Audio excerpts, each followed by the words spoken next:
being in the Diddy space, it was not only unsafe at times environment to be there alone for 2 months in New York. How did you feel when Diddy looked you in the eye, Anoushka?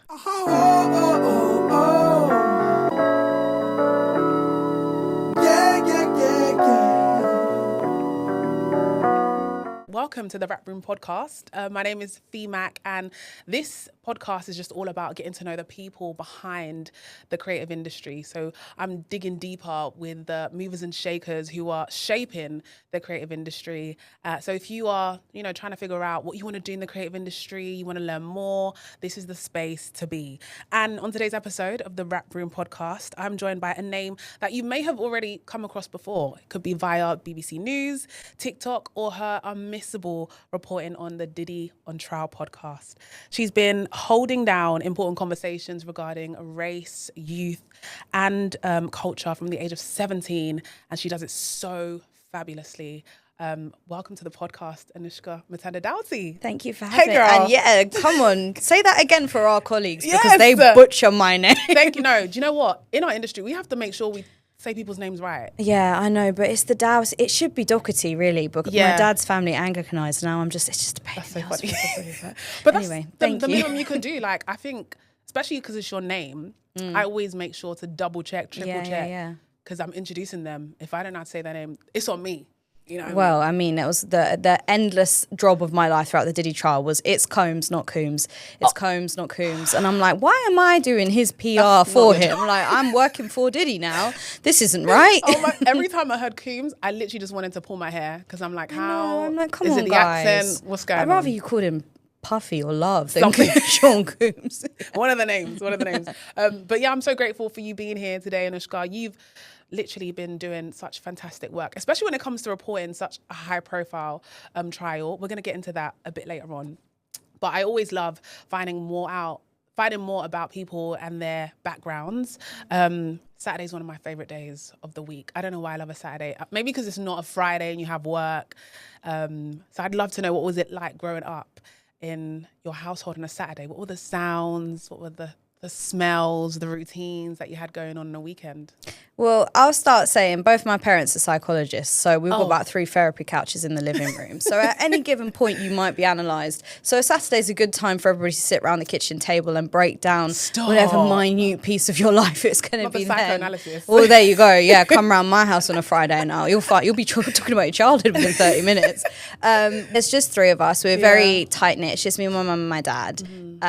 Mum is half Ugandan and half Indian, so we had massive issues with the Indian side of her family, who are very racist. I mean, go and figure that. Don't have kids with a Ugandan man. Yeah. But she had, she made the decision to cut them out, and my dad lost a lot of his family very young, so we're a very tight-knit group, and we are constantly talking. It makes, complete sense that I've gone into an industry where I just talk all the fucking time. But so on a Saturday, you could probably find us discussing something for 3 or 4 hours or arguing. But we're usually running our mouths with each other in the house. I love that. That's honest and that's real and raw. Whose side would you usually be on? Or are you kind of like the impartial individual? I'm right, and love then that. They have their opinions. I would say. You're right. I don't know. It depends, innit? Yeah. I guess now, when you get older and you're an only child and you've got parents and you become aware that when you're going to lose your parents. For me, that's pretty much the whole family gone. Right. You exist kind of as 3 adults together, and now it's very much me sharing my experiences of what's going on in my life with them. And it's, you step into this young adult life with your parents and dynamics switch. So less arguments now, but 14 years old. That's on the a Saturday, age. shit was going down, Yeah. What were some of the things that you didn't want to share with your parents at that age, but you just needed help? Especially when you don't have siblings. Like, that must be really hard. Yeah. And you've got 2 psychologists as Literally, parents. Yeah. I think God, I don't want to get too heavy on you, but when I was 14, my best friend died. Oh, sorry. So then, that's all right. I mean, it was a long time ago now, and you heal and you move on. But at 14, in a fucking shit show of hormonal storms to then lose your, and we're so melodramatic at that age, as is your right, developmentally. But I think they did a very good job at weathering that storm with a very angry little girl. Yeah. And a lot of that was a reluctance to kind of be a kid because you've just been faced with this really adult experience. So that I think at 14, that was probably the stuff that I was reluctant to do, was be vulnerable and act my age, because, you know, it's a domino effect, especially, and you're doing something to protect yourself. But like I say, this is the kind of thing that we'll psychoanalyze on a Saturday, but you never know when it's coming. And we speak openly about that. And now I feel more of a kid than I did when I was 14. Wow. Really? Because I thought it'd be the opposite way around, because you've had to grow up, not so quickly, but, you know, having psychologists as your parents, they have a complete different, you know, perspective, and subconsciously that would, you know, end up being your perspective too. So having to deal with that, I thought, wow, she's grown up so quickly. I mean, yeah, I think if you talk to the kids of anybody who's like psychologists or therapists or whatever, they know different. They're just as flawed as everybody else. Yeah, I mean, I'm sure when you clock in and they do their job and they're very good at their jobs, but, you know, we're still just all people trying to figure it out. And you do end up, you intellectualize things a little differently just because you're so therapy literate. But now the whole bloody world is therapy literate. So, I mean, we're all in this together now. But no, I think you re-find the younger versions of yourself as you get older. Right. And I think if you can create a space for you to be young again, particularly if you had something traumatic happen when you're younger, I think that's great. And I think, why not? No, absolutely. It's just so wholesome that you had your parents there for you. What were some of the things that they were kind of teaching you at that age, especially to do with like healing, mourning? What did you learn? I think and here I am dishing out parenting advice. I mean, you might need it one day. Yeah, I mean, I'm not qualified to give parenting advice, but from my perspective, when your kid is going through something, and I'm aware of how much of a blessing this is, but when your child is going through something, whatever that may be, to be unconditionally there for them, and whether that just means allowing them to be an asshole and still being there and coming back. And unconditional is a big word, but that really should be parental love. Right. And I had that on so many levels, you know, which I didn't appreciate at 14 because I was being a bitch and I was going through hell. But now I'm like, wow, you guys, you know what? You guys, you did a really good job. And I think a lot of people you meet, and it's the great tragedy of their lives is that they didn't have unconditional support from their parents.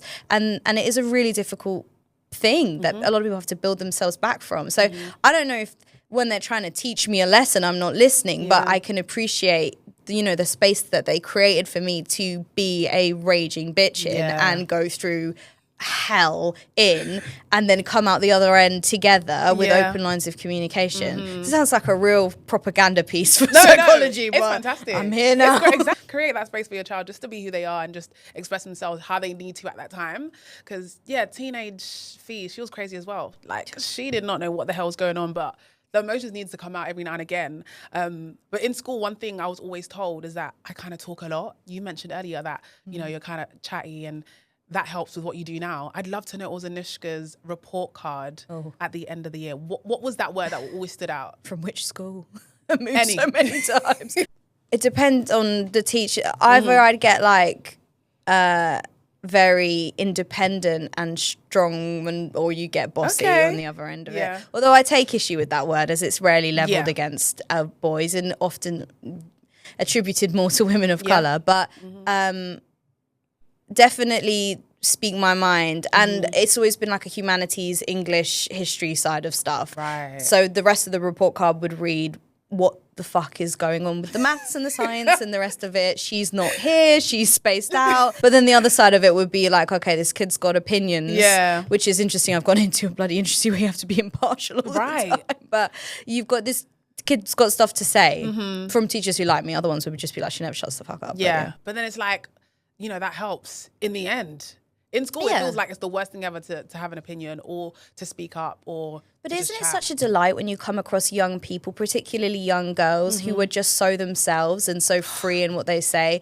And I just think a lot of schools, and you're going to get into some. My dad was a teacher for many years, but I have a real issue with schools and the schooling system. I think you are genuinely indoctrinated into almost like cult-like. This is how you have to behave. This is how you have to think. And we can get into the, look at the way schools are designed and it looks like a jet, and we can do all of that. But realistically, it's so refreshing to meet little people who are just like, I want to be this and I think this and I'm going there. And I think if you can hold on to that for as long as you can. Yeah. Because they will try to break you down. Yeah. And you see it when you get older. Like, we're more self-conscious. Yeah. We tend to be scared of doing things that we love. Even this podcast, it took me ages to finally be like, you know what, Fee, stop being a little scaredy cat. Yeah. Just do it. Just reach out to people. You used to have this confidence when you were much younger. Why don't you just do it? But they don't tell you that when you get into the world of work, don't ask, don't get. And I mean, that is the rule. That's it. That's the fact, particularly in the UK. Yeah. If you don't ask, if you don't vocalize what you want, and you don't say it, repeatedly, because saying it once is nothing. You've got to get the message across to people who don't care about you. And it's such a weird divide that school and university are supposed to set you up for this, and they just completely miss the mark. I mean, they channel you into being like a worker bee, but in terms of doing stuff for yourself, you have to be, or they'd say boisterous or independent, whatever word they want to, whatever word they want to assign to it. You have to ask for what you want. You learned that very early on. I was really impressed when I was doing my little Googles and my little stalking on LinkedIn, as you do, Anoushka. Your first professional job was at the BBC World Service Trust when you were asked to interview. You were interviewed about Meghan Markle and Prince Harry's wedding. Oh yeah, and you were 17. Way back when we were all really happy about it. Oh God, it's almost enough. I never thought we'd still be in that saga, right? But yeah, that was I think it was like Britain's mixed race views on Meghan and Harry or something like that. And we've got an interesting mix because we're Ugandan and Indian. I mean, there's a large Ugandan Asian population which we get confused for, but we are Ugandan and Indian. And there was a conflict obviously in Uganda under Idi Amin, and rampant racism, but particularly from the South Asian community towards African. I mean, we can't, we can't be coy about that. And so when they're talking to Mum, I think I was mouthing off in the background about something. I remember the notion that racism didn't exist in the UK, which was something that was posited a lot when she was joining the royal family. Right. And I was applying to university, and I was raised in Kent, like there are no black people. There are none. I went uni there. Me and my. Did you go Kent Uni? I went Kent Uni. It's a bit better now. It is a bit better now. The student population helps. But Jesus Christ, the uni population massively helps, because if you take the uni population away, it's me and my mum and then literally a couple from So I had always very strongly felt that we have this sort of very polite, stiff upper lip, covert racism, which we do, which is the British way. They were talking about that, and I was mouthing off in the background, and then they gave me an interview about it. And then it was this. She's an absolute bloody. She's one of the best podcast producers at the BBC, Sue Mitchell. She's made so much stuff. Wow. But she's fucking mad. I mean, she just left me with her equipment and was like, make a program. Because I wanted to know, how did that opportunity come? I was thinking, what would you have done that made you stood out and think we need her? I think I just wouldn't shut up. And this is what I'm saying, when you don't beat it out of the kids, because you don't know when they're going to sit down in an environment when somebody's going to find value in the fact that they are speaking their mind. And I was applying to university at the time, and there was within the school I was in, there was a group, like a large group of mostly West Africans that I was friends with, or we all kind of were in a similar group with each other. And the conversation that comes up a lot is, I don't want to go to an all-white university, or I'm considering race when I'm applying for uni. It's a high-achieving school. It's a grammar school. I mean, feel how you want about the grammar system. I don't love it. We have it. Yeah. It's a grammar school. A lot of us were being predicted to push for Oxbridge or LSE or some of these types of universities, and pretty much every single person in the group was like, well, I don't really want to go there because it's all white. Damn. And so I was mouthing off about that, and I was like, you want to say that racism doesn't exist in the UK, but this is impeding upon where people want to go for their future academic career, whatever. And then she was like, we'll make a program about it. She left the equipment with me. I made a program. She got it on air. I don't know what was going on with commissioning back in the day, because that is not how commissioning works not now. Today. Now you've got to sell 3 goats and sacrifice to the goats. I don't know what she was doing. I mean, she's very trusted. Yeah. But right person, right time. And it paid off, because it was a conversation, as you said, that not only your friends were having, but when you went on campus, and I was listening to the episode. Oh, you really were. I was deep. Wow. And I was like, this is such a good conversation. I wish I had something like this when I was going university, not to say that I was offered a place at Oxford or Cambridge or anything like that. I'm not that smart. But for those who were considering it, it was so refreshing. Even hearing you guys talk about how there was only one R&B club, and it was only on like a Cambridge. Thursday between like 4 and 6 p.m. or so. Yeah, it was ridiculous. That is insane. But you know, Oxford and Cambridge, they're not the worst. I believe Bristol is the worst. I believe Exeter's up there. In terms of what? In terms of lack of diversity, wow. yeah. So people target Oxford and Cambridge, or rather people scrutinise them because of the position that they hold and how they think and feel about themselves. But Bristol, I believe, I haven't checked recently, but was the least diverse in the stats. LSE, if you look at, because you know they try and group us all together, if you break it down and you look at Black British population, wasn't great. There were many others, and these conversations were going on around the country, and it's like, well, you know, I don't care how many Afro-Caribbean societies your students feel comfortable on the campus. Yeah. I'm not even uncomfortable, but do they feel like they belong or that they are reflected here in some capacity? And have you even considered their lived experience? And I'm speaking far more fluently about it now than I did at 17, but that was the premise of that investigation or conversation. It was an investigation though. And to be honest, I was really impressed at how hyper aware you are of how your racial identity could impact your university experience. Was that something you were always aware of, or were you getting to a certain age and you were like, oh, I don't see people like me around me? For me, and I think it's very important for people who are around my shade or whatever, I don't experience the same level of racism or prejudice as somebody who has darker skin. This is no revelation to anybody. I experience a lot of privilege because I have light skin. For me, it was about not necessarily feeling targeted in the environment I was in, although there were issues in Kent. It's Kent. Of course, Kent. I mean, come on, there's like 3 sheep and a goat there, but I wasn't necessarily having the same lived experiences as my friends who were of a darker complexion, but I wanted to be around a diverse group of people, and I think that's a normal thing. I think if you're a white student, to say I want to be around a diverse group of people, whether, you know, not just Black, British, Asian, you know, this is right. You should go, broaden your horizons, have different conversations with people from different areas. And I didn't just want to go to another all-white institution, and I appreciate that all universities in the UK are predominantly white, but there are some where, you know, I went to Manchester. There is a huge space for people who are not, you know, white in Manny. That's a fact. That is not reflected in many other universities. That is true. And it's so unfortunate because people make it seem like you asking to be around people who look like you is such a bad or taboo thing. But I think in you creating this program, do you think it shaped and shifted people's ideas, or was it just the complete opposite? And they come at you on Facebook. That's how you know. That's how you know you're on Radio 4. They come at you on Facebook. It's not Twitter. It's not X. They're not there yet. It will be Twitter and Facebook. Yeah. But like on Instagram, I was left alone. Yeah. I think some of the phraseology around, because you know you do stuff at the BBC, you get multiple layers of rollout. The documentary was really considered, and it was really actually evaluative of a lot of people's lived experiences. And I had a fine time applying at Cambridge. It was fine. I mean, God forbid I couldn't go there. I don't have the capacity. I'm like, that was it. I'm like, I did the little dance and Mum, Dad, please. But it was fine. It was a pleasurable experience, and I reflected that. I didn't say I went in there, you know.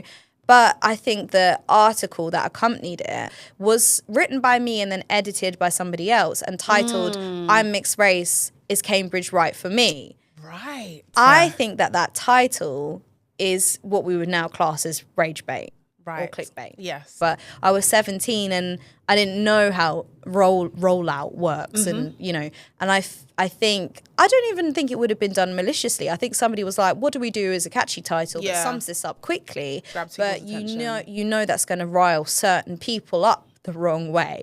And so I think a lot of people saw the title, and rather than go, I'm going to listen to the doc or read the full piece, it was just a reaction to that, which was a lot of like, you silly girl, and a lot of conflation of race with socioeconomic background. And I never once state within any of the output that I'm from a lower socioeconomic background. I'm not from a lower socioeconomic background. I'm very privileged. I'm from a middle class background. I mean, I'm not privately schooled and but don't pat yourself on the back for that. I'm still very, very privileged. It was interesting to me that people had immediately assumed that because I was brown, that you were from a lower socioeconomic background. Then they did their research into me and went, she's not even from... Nobody said that. No one Interrogate your own biases. Ooh. So that was...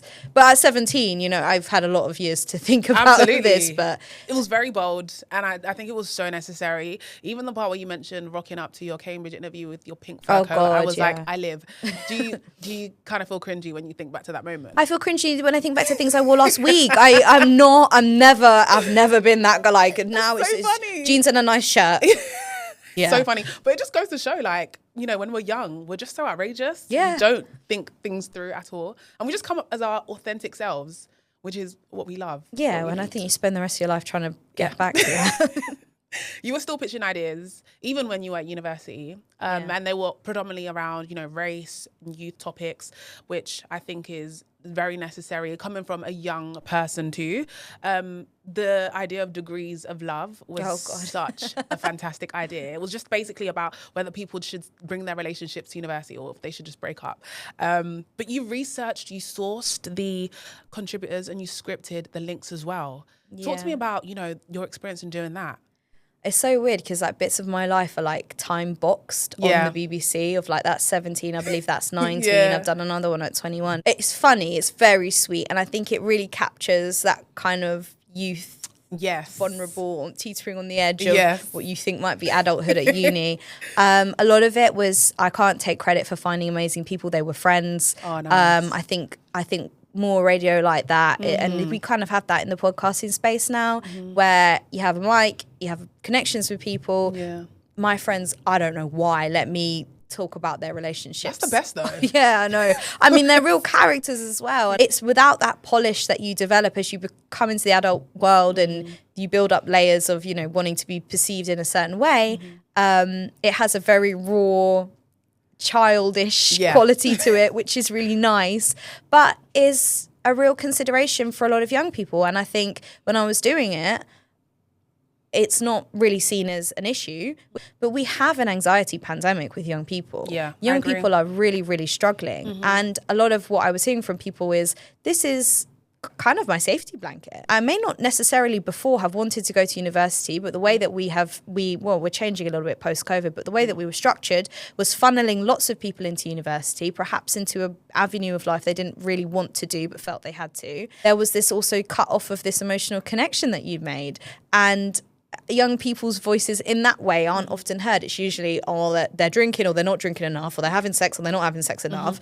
Whereas this was just kind of like, wow, they have little lives and they have little emotional connections with people. And look at the almost internal agony that they have on the precipice of this thing. And because I wasn't thinking about it in this way that I'm intellectualizing it now, it comes across really natural and 19 and beat up AF1s and barefoot one at the beat and all that kind of vibe, which is really nice. And it's just raw, as you said. Yeah, like, it's nice. That is what we live We should through. have more 17, 18, 19-year-olds being given equipment and just go and see what you come back with. Honestly, I'm a big fan of like young people who are just young people. But I think nowadays, especially for young people, the 2000s babies, that they have aesthetics now, clean girl aesthetics. What the hell is that?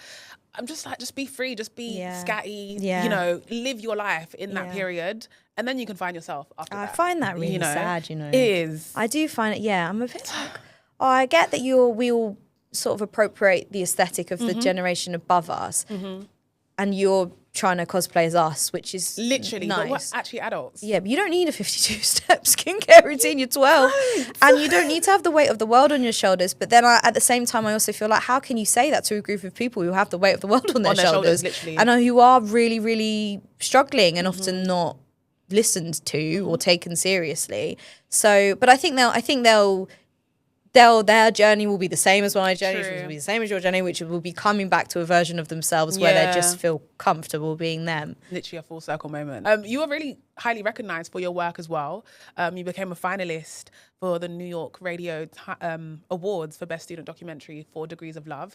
How did it feel like actually getting that level of recognition? Because that's such a massive deal. I remember I was on the train and I was like, what the fuck? And I was like, Mum, oh my God. It was amazing. But then I think we were just before COVID. So it just hit. And we wouldn't have gone to New York anyway. Fair enough. But it was, in my mind, I was like, well, it's because of COVID. Yeah. You got to celebrate. I mean, it's a massive deal for your work to be shown on that kind of level. I love that a lot more of your pieces were then on young people.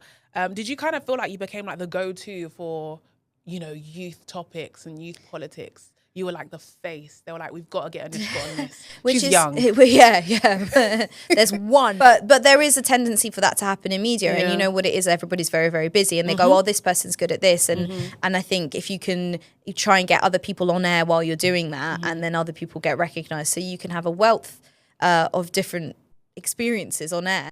Sue is really good that I did a lot of stuff with everything I was doing was working with her, but she was working with a lot of other young voices as well. Nice. And like I said, I'm from a privileged background. I'm never going to be able to do a from my perspective documentary that voices the lived experience of someone from another background in an authentic way that comes from me, that isn't sort of done in a journalistic way. If you want that kind of, I'm just chatting with my mates, it's coming from my place in life. And so she was very good at platforming other voices from a wealth of different backgrounds. I think maybe I was the safe pair of hands when I was at uni. Right. Because they always want to make docs about what's going on in uni. And to have someone at uni present it is great. But it is very, very, it's very tricky. Absolutely, because where do you learn? You weren't studying media, you're studying history at the University of Manchester. It's a completely different world. Barely. You graduated, that's what that matters. COVID, honey, oh, gosh. 4 or 5 lectures attended, no exams. Yeah. Wow. Take me from, you being at university and graduating and then landing a job at the BBC in 2022. I kept working with them when I could, as in pitching. I mean, you pitch and you pitch. And then I did a documentary for the World Service. I think they'd heard me on one of the Radio 4 ones and was like, why are young people having no sex or less sex around the world? Which is another tricky thing. And this is what I mean when I say it's tricky for young people, because it's a big sacrifice when you when you become the face of something like that. Right.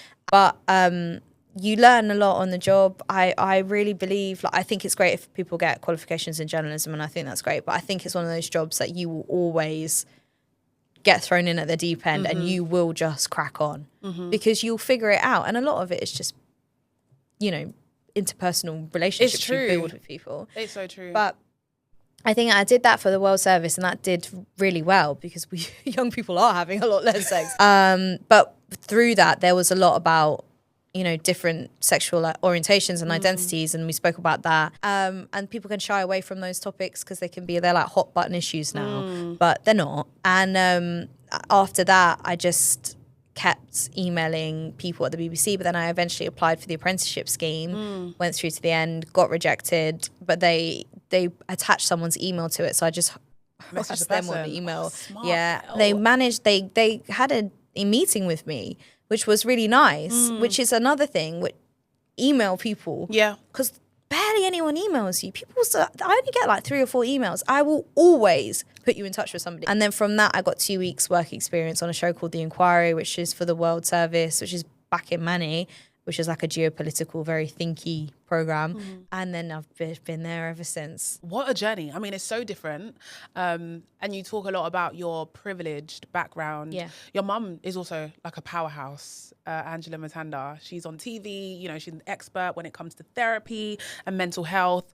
Do you ever feel like you have to somewhat prove yourself because of maybe who your mum is or your background for people who are like, she knows someone who knows someone. That's how she got there. And I've talked about this all the time because I think nipple baby and all these things, people feel a way about that.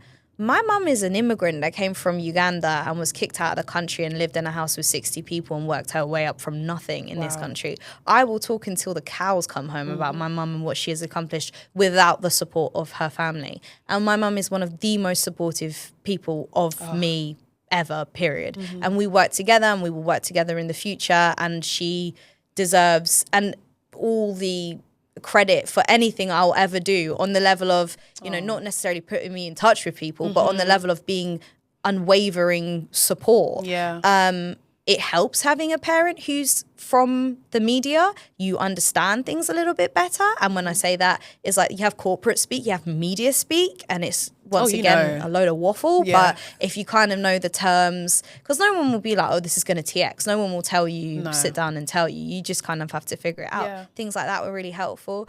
I want to say she didn't get me my job. But I mean, people will feel how they want to feel about it. I will never, I'm happy for people to attribute all of the credit for my career to my mother. I'm more than happy for that. I love how honest and vulnerable that message is, because it's true. Like, you know, your parents can only do so much for you, but then it's down to you. Like, will you show up on time? Will you deliver?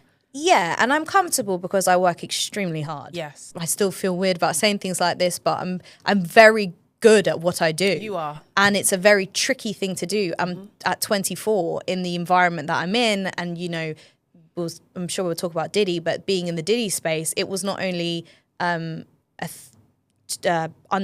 at times environment to be there alone for 2 months in New York, every day reporting, but also balance legal issues and dealing with alleged victims or now actual victims and all of these different things at a young age and as a lone female is tough.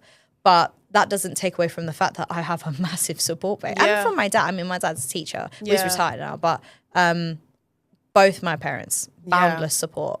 But my mum, you know, she's been in this industry. She was a therapist. Yeah. And they said she was up the duff. She was 9 months pregnant with me. And they were like, oh, there's this show that's coming that's just rubbish. She wasn't in the media. She was just a normal therapist. Right. And they said it to her, like the head of where she was working. And they were like, oh, will you come and just do a little bit of psychoanalysis on the show to make it seem a little bit more this and that? And she was like, I'm not fucking doing that. She was like, Angela will do it. And my mum, she's so sweet. Like she had no makeup. She didn't know how to do her hair. She's 9 months pregnant. She rocks up, you know, in a big moo-moo. And she sits down. It's bloody Big Brother.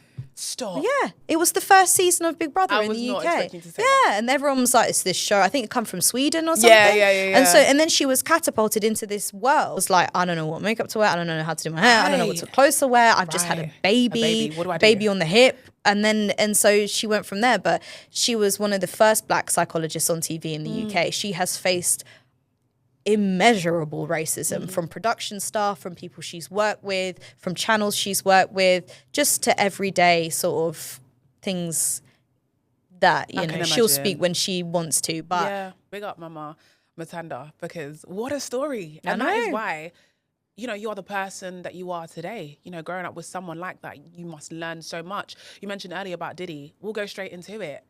You were thrusted in the Diddyverse. Oh, don't use thrusted and Diddy in the same sentence. Like, full on. No pun intended. But, you know, you mentioned how unsafe it was at times, you know, being in New York by yourself, having to report constantly, working your ass off, can I just say. Knowing how dark and maybe uncomfortable the trial could have got, why did you accept to work on the Diddy on Trial podcast? I pitched the Diddy pod in November 24. So Cassie came out with her lawsuit in November 23. Yeah. This was just everywhere.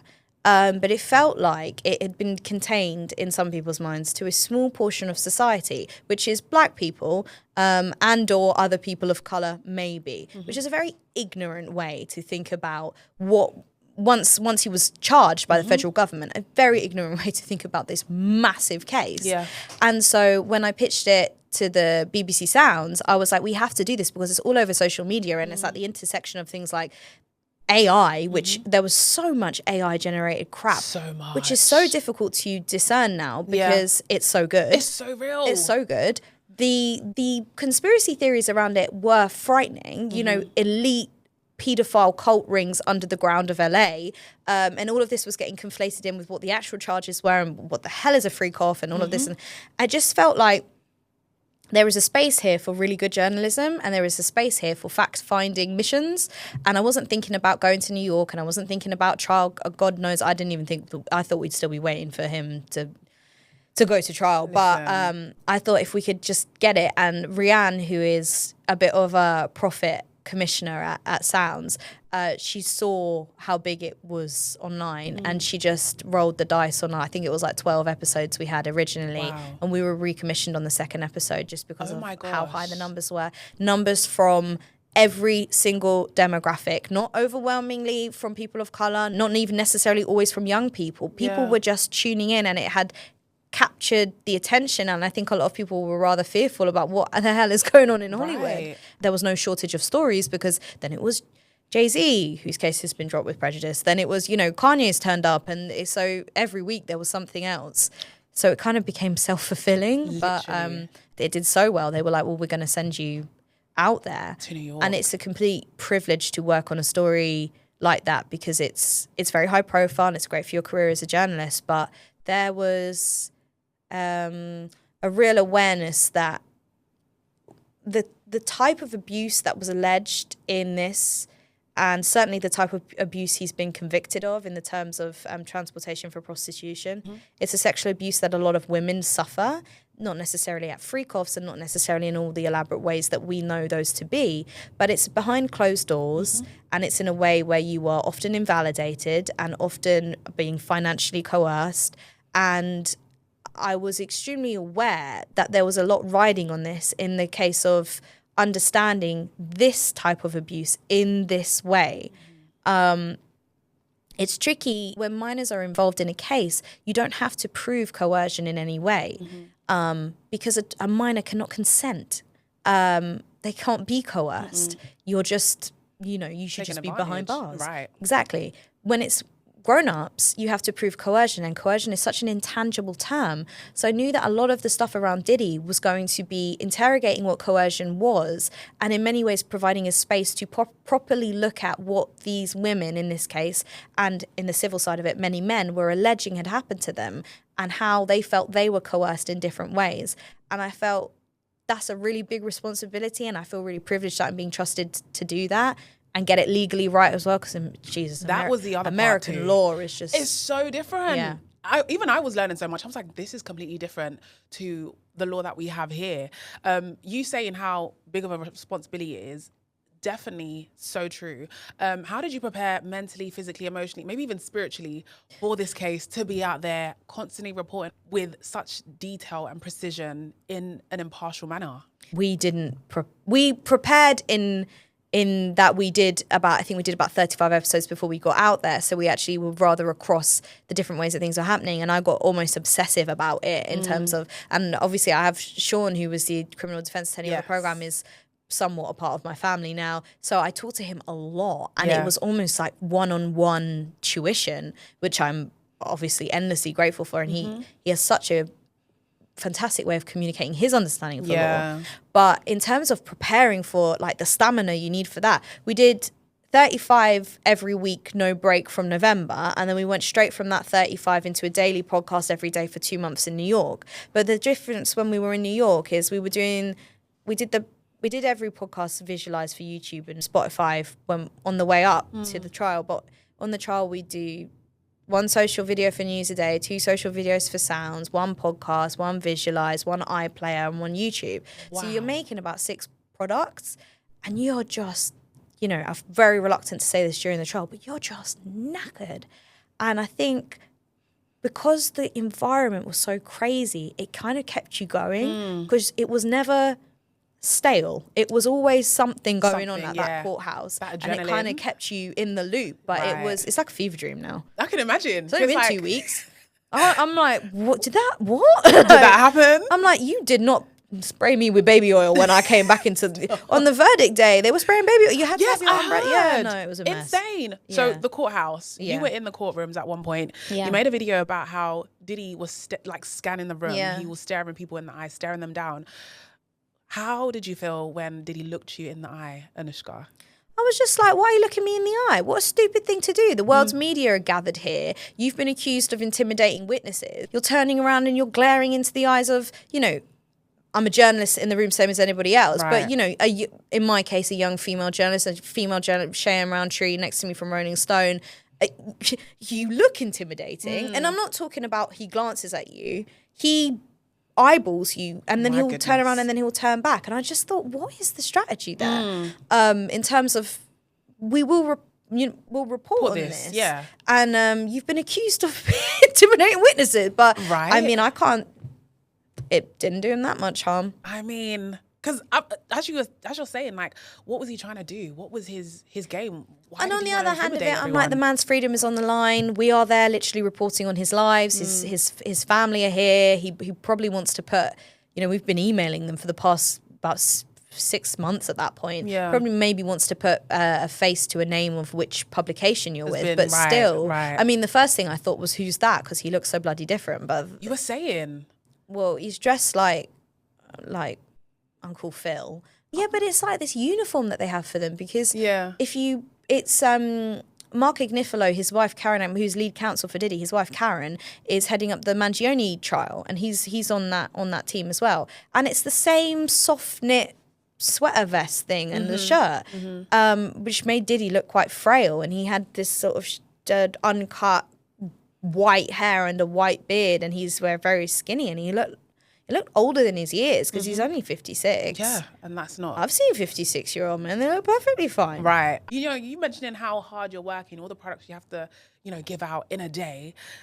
Did you find that as a journalist or a content creator, as I say it in hyphens, how do you balance being an observer versus being a participant in this? Because it must have been so hard to try to separate yourself from, right, I've got this job to, you know, report on this high-profile Diddy trial, yet, you know, I can't share my opinions on this. There's no way. I've got to keep it super unbiased, super impartial. Yeah.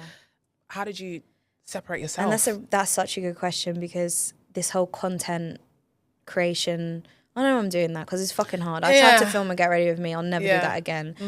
But that's so funny. I honestly, I take my hat off.